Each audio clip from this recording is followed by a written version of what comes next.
শহীদ প্রণাম তোমার, শহীদ প্রণাম তোমার, শহীদ প্রণাম তোমার, শহীদ প্রণাম তোমার।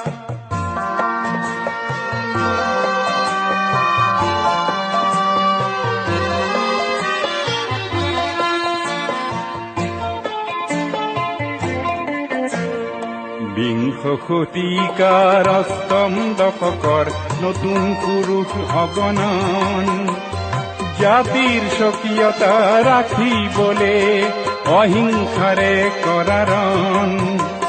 তুমি এতো দানৱীয় শক্তিক কিছু যুক্তিৰ মৰ্ম শিকালা, ভাৰতীৰ নুমলী গীক বচাবলে তুমি এতো মৃত্যু বৰিলা। শহীদ প্রণাম তোমার।